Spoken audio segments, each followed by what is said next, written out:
On Friday, we talked about all the things that I wanted to see for Michigan in week 3 against Arkansas State. In the first half of that game, it almost felt like we were seeing a lot of them happening. But then the second half, things kind of got out of control. But there was one thing that we obviously said that we didn't want to see, and that's turnovers. Davis Warren turns the ball over 3 times, and thus there is a quarterback change. Let's talk about all of that as we look back as well as and look forward, as well as look forward. I don't know what I'm saying here. On this episode of Locked On Wolverines.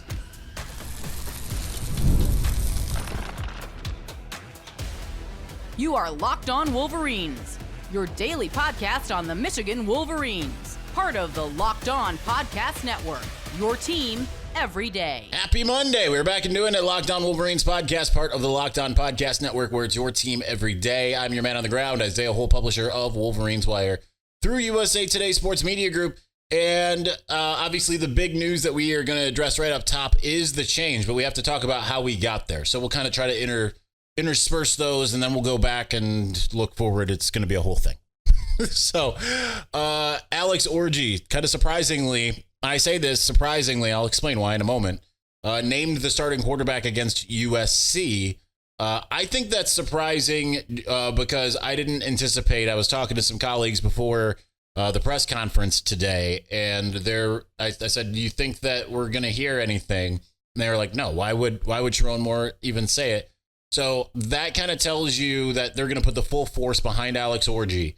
Because he says, hey, he's going to be the starting quarterback. He's going to go forward. It's going to be all him. So I think that is interesting because obviously that means that he's going to have the full week with the ones. Everything is going to be geared behind him. Everything that he says they had everything installed as far as offensively is what the types of stuff he would run. But that means that they can hone those things this week. They can figure out what kind of passes work best for him and what kind of run plays. So this is welcome and encouraged news.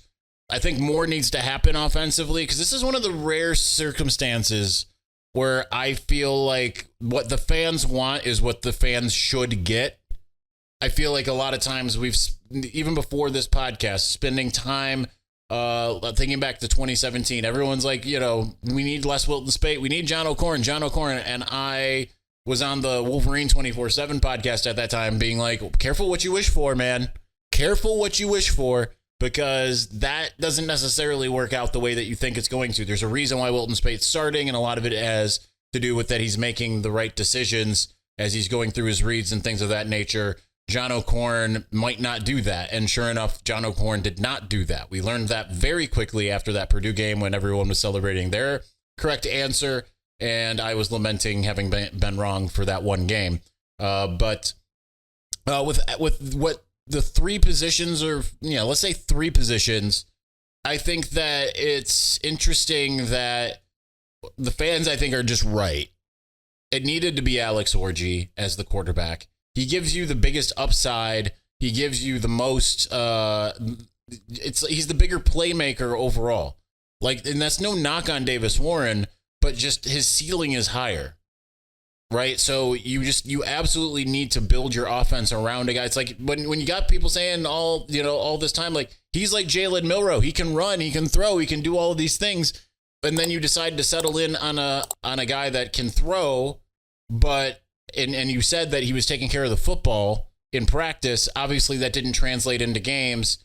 Some of the most questionable throws that I've ever seen a quarterback make. It's not like his upside is so high, right? Because even J.J. McCarthy, we didn't really see him run a lot, but what was he brought in to do quite a bit? Run in his freshman year. He was coming in and just running the ball and occasionally throwing. But generally, it was his ability to be that dual threat. Now, Michigan starting Alex Orji, which we saw a little bit of him there in the second half, of course, after the 3rd interception. I hope that they don't just force him strictly to kind of just sit there and hand off and throw and not have a heck of a lot of designed runs. I think that you need to have a little bit of the unknown built in and say, like, all right, you're going to look at 1 or 2 reads. If it's not there, you're going to take off, right? Like you're going to do more of an option. Don't always hand off. You need to keep the ball. Just don't force him to be something that he isn't necessarily, right? You let him be him. and work within the confines of that. But outside of Alex Orji, I thought Greg Crippen looked like the better center. When you saw Andrew Gentry come in as the sixth lineman, now Sherrone Moore did say today that Giudice graded out better than Crippen. Technically, I still thought you saw just a much different offensive movement with Crippen in at center. And then I thought that Gentry was an absolute bulldozer when he came in as a sixth lineman. I think Link played better, but to me, it's like, what are we really missing here? And maybe we are missing something, but maybe whatever we see from Link, as I was saying in the game, we want to see, and this is going to be better on video than in audio. It's kind of like calling back to Silicon Valley. I want to see a Evan Link that's like this, not like this, right? Like this, not like this. And I want to see him vertical, not horizontal. And he was a little bit more vertical in this game, but you need to be able to see him standing upright. So with that in mind, I feel like this is, hey, you're going to go for it. You're going to make your changes in week 4. I know people are lamenting, why, now you're doing it. Okay, but they're doing it, right? I understand it took 3 games to get to this point, but at least now they're at least changing the quarterback. You hope that if those other guys are better as it kind of has looked in game, that you make those decisions and you change those things up. Because I feel like we have been spending all this time having to talk about how the pieces we didn't expect to be starters a month ago have been problems for this team. So, and then you see the guys that we expected to be the starters coming in and not being big problems. And that makes me also even wonder if it's not like Evan Link, like Jeff Percy was great against a pretty good Rutgers defense in 2022. To me, it's like, I just question how they got to these decisions. And because this isn't like an established coaching staff, it feels a little bit more like, okay, we can question these decisions. But if you're going to start Alex Orji, which they are, like, put him in the best scenario possible. And putting him in the best scenario possible is just, what does he do well? What does he do best? And like, let him roll with that. Let him do everything in his power to be successful. And then you can build on that, over the course of time. You hope that he can have the same trajectory as Jalen Milroe, where by the end of the year, we're all saying like, man, this is one of the best players in college football, but you got to put him in that position. Unfortunately, he doesn't have an Isaiah Bond to throw to. But that's where, like, so do 51 on Twitter. I want to call up his tweet because I endorsed this. I fully endorsed this, but with caveats. Okay. So here's what he said. There's an opportunity to create a dynamic offense. Orji QB, Mullings RB1, Edwards utility RB slot wide receiver, Loveland hopefully healthy. We don't know yet. Sherrone said he's deferring to the doctors. That clearly means it's more than precautionary. Then he says, Duke continues saying, that forces a defense to spread its resources. You want to stack the box and leave 18 and 7 one-on-one, or cover them and leave a light box for 20 and 28 to work. I endorse this, and here's what I think should happen, though. You do this, but you have Donovan on the field at all times. You can have him in that formation. We've talked about this a lot. You can have him in that formation where he's to one side and got Mullings to the other side. It doesn't have to be a one or the other. I think that you have that. You can put him anywhere on the field and you just create the mismatches. I feel like that's one of the biggest things that they haven't done is saying, like, Donovan Edwards, we need to find ways to get him one-on-one against a safety or a linebacker. And lately he's been doing a better job. Like his yards per carry was very good. Not quite as high as Kalel's, but still, like, you're starting to see that Donovan Edwards that you hope to see. He talked today a little bit about rhythm and all of that kind of stuff and how it's about getting into rhythm. But I think that you put him in a position to succeed is to say, we aren't necessarily just going to run you as a running back between the tackles all the time. Like, we'll do that sometimes. We'll also get you involved in the screen game. We'll also get you the ball in the flat. We'll have you run routes, all of these things. Like, he's kind of a Jahmyr Gibbs style back that hasn't had quite the success that Jahmyr Gibbs has had between the tackles of late, because he's more of the rhythmic back. But to me, put him in a position to succeed. Find ways to get him the ball. Find ways to make this little bit more dynamic, and then you can also play off of that. There's lots of options where you can look at this offense and say it can be very successful just in an unconventional way, but they just seem very determined to run kind of what the scheme has been the last 3 years, and I don't think that that's necessarily the way to go. Let's continue along that train of thought. I've got a lot more when it comes to that, and we'll continue to dissect what happened on Saturday against Arkansas State. We're going to do that here in just a moment. But before we do, I should have done this before I started the podcast because it's Monday. I still am dealing with my body overcoming my field allergy, and I'm just exhausted on Mondays. The best way to get me kind of perked up, to get in the zone, is with 5-hour energy. 5-hour energy shots give you the feeling of alertness and energy. You need to get into the zone. So 5-hour energy is a brand that hardworking people like you have trusted for over 20 years to give them the alert, energized feeling that they need to get through the busy, hectic day. You always know where to find 5-hour energy shots. They're right at the cash register at nearly every convenience, drug, and grocery store nationwide. Now that I'm looking that much more, I mean, you see them everywhere you go. It's incredible. Stock up on money-saving multi-packs to make sure you never run out of the delicious, energizing 5-hour energy shots. If you go to 5hourenergy.com, that is the number 5hourenergy.com, and get some 5-hour energy product today, you can use my promo code LOCKEDONCFB to receive 20% off your order. Now, this offer is only valid until September 30th on one order, cannot be used in conjunction with any other promotions, and this code is not good on subscription orders. But go to 5hourenergy.com today, and again, use the promo code LOCKEDONCFB.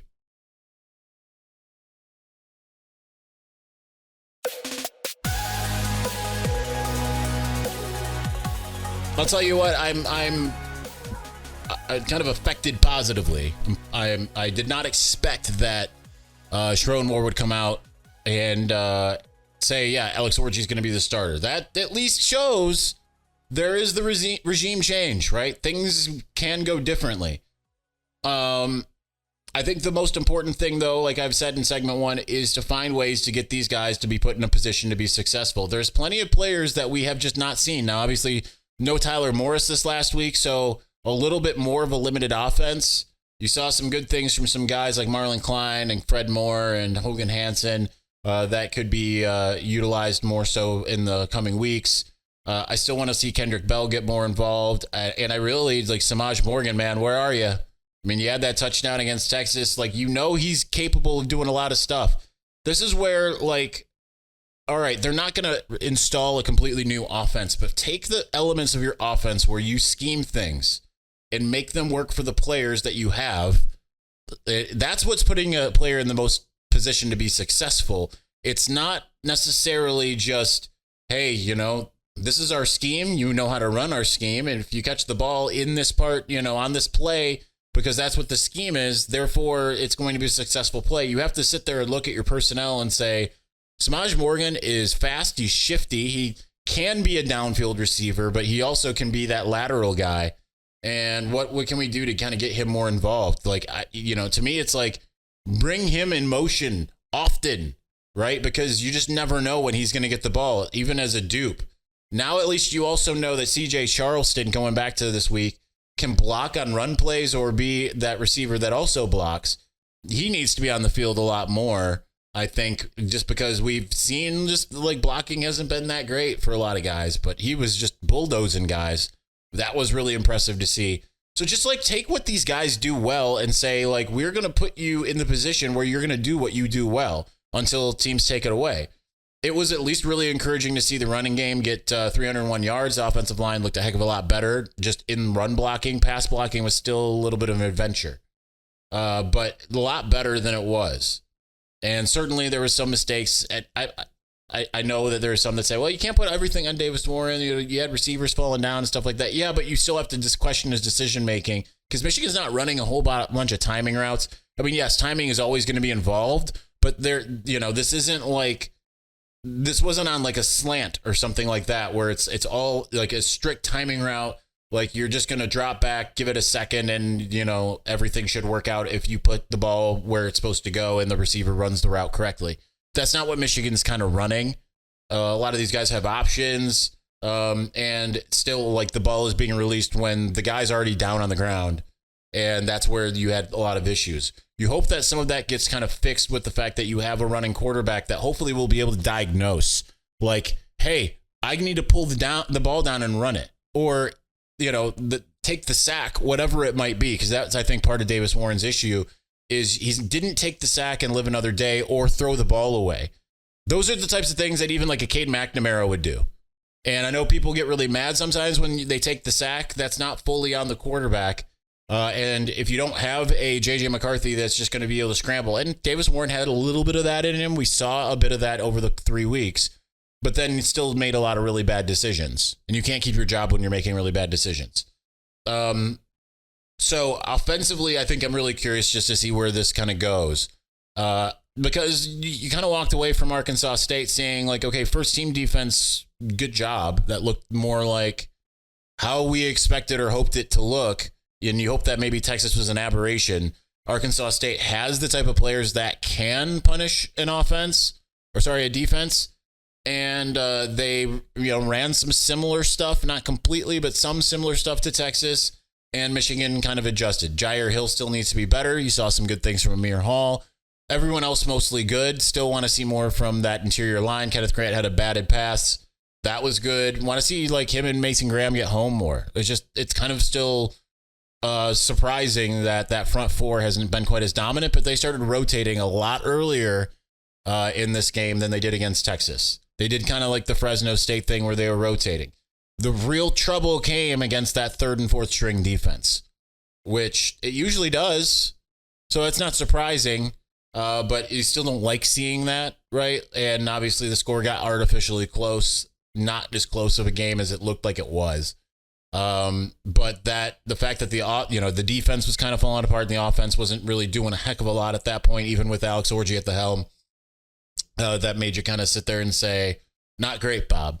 But I think that just by virtue of now being with the ones all week, as long as he doesn't try to do too much, right? That's also the big thing for the coaching staff, because I put a lot of this on the coaching staff.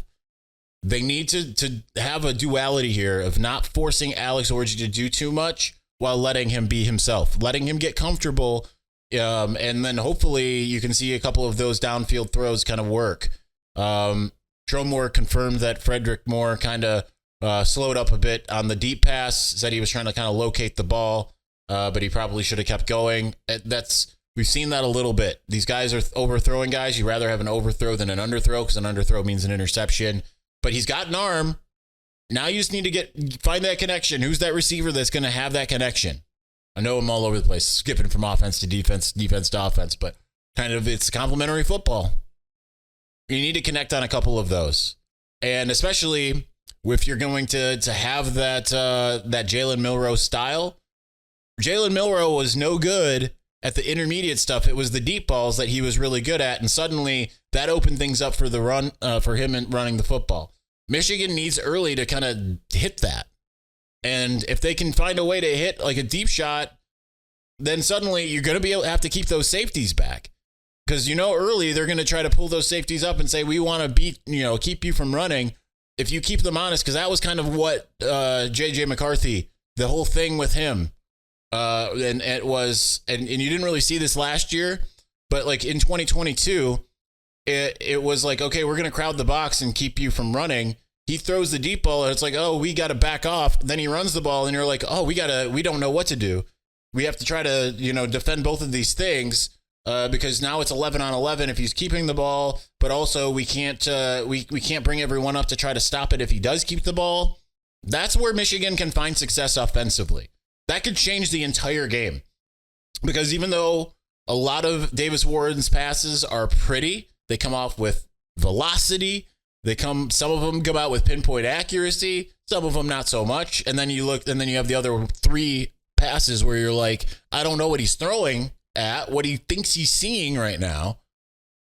You just have to have all those things kind of, like that just kind of limits you.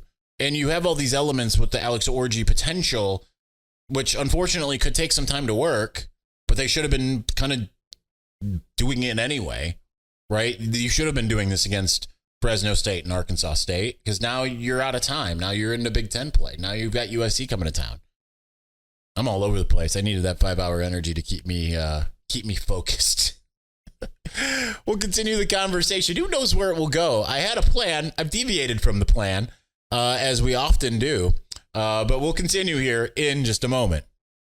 But before we do, you've heard us talk a lot about FanDuel, America's #1 sportsbook. We have a little something different for you now through September 22nd. That's through the week here. All FanDuel customers can bet $5 to get a 3-week free trial of NFL Sunday Ticket from YouTube and YouTube TV. Then with a YouTube TV base plan, you'll be able to watch every regular season Sunday afternoon out-of-market game. All you need is a Google account and a current form of payment, and you can cancel at any time. Just visit FanDuel.com and download America's #1 sportsbook.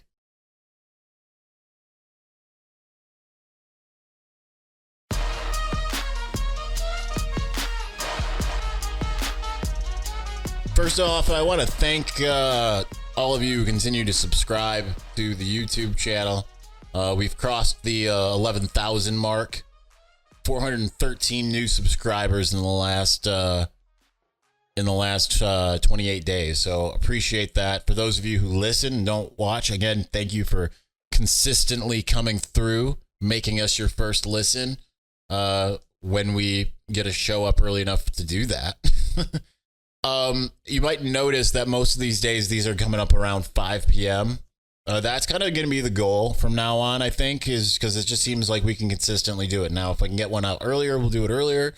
But generally, the plan is to have this be your first thing when you get home from work or your drive home from work, whatever it is. That's the plan for this, and that kind of works for my schedule and all of that. So. But thank you all again for being supportive of the channel. It is wonderful to get to meet a lot of you at these games, and I appreciate each and every one of you. If I seem awkward, it's because I'm a little bit on the spectrum. So I appreciate you nonetheless. All right, so everything is changing. No, it's not ideal, but I have to give credit to the coaching staff for recognizing that change needed to be made. Because that isn't always something that happens with a lot of these guys who think they're the smartest person in the room. Huge credit to Sherrone Moore for recognizing what's happening isn't working. Because, there are still some people that I talk to, believe it or not, that are like, no, they need to keep with Davis Warren. They just need to keep the eye on the ball and just continue swinging, the same swing. I disagree vehemently. Right? I really do. And as you know, if you've watched or listened to this show for any period of time, especially to those who go all the way back to 2018, if you go back even earlier when I was just one of 3 guys on the Wolverine 24/7 podcast, when it's Steve Lorenz, Zach Shaw, and I, you'll know that I'm often very even-keeled, and I often have a trust the coaches type of mentality. I don't have that with this because number one, we don't know that we can trust the coaches. Number 2, our eyes see what our eyes see. And it's one of those things where if all things are equal and your big thing is Davis Warren takes better care of the football than Alex Orji still presents more challenges for defenses than what Davis Warren does. So you have to change things up. We've been talking all offseason about how this offense can be absolutely dynamic because they have options to make it so. It's just a matter of the offensive line needs to come together. That takes some time. We harken back to 2018. Took about 4 weeks before suddenly the offensive line was like, oh, okay. Because they weren't that against Notre Dame and SMU, and I can't remember what other team they played that year. I think Western Michigan. They weren't that, and then by Nebraska they were, and suddenly you're like, okay, they're doing what they're supposed to be doing. It takes a little time for that. So that might mean some changes. It might mean sticking with the originals there. I don't know. We'll have to continue to see in game because I feel like they're still going to kind of tinker with that a little bit, which is not ideal. But as long as you have a quarterback that can escape and do some things, I think that helps. Defensively, it's a little bit different because we kind of know what guys are capable of. I'm really disappointed in Jayshon Barham so far. I say that as a father who loves and adores him. And it's really disappointing to see that he's kind of just been out of position. Ernest Hausman played really well against Western Kentucky. But Jayshon Barham, it's like he's almost like he's trying to do too much. He needs to kind of be working a little bit more in the confines of what he's capable of. because he is a freaky athlete and has all these things. And he can be that Lamar Woodley 2.0. I know Woodley was an edge rusher and all, but can really be that guns don't kill people. Jay Sean Barham kills people. But he has to play within the confines of the defense. And so far, that's kind of hit or miss. Most of the back end has been okay. I mean, not as good as you would have thought. But like I said earlier in the season, your weakest link is kind of going to determine that. But that's where you hope the pass rush gets home a little bit better. The same caveats that we said applied against Texas apply here. It just didn't happen that way against Texas. Everything fell apart early. But from a theoretical standpoint, USC has never seen a defense like this.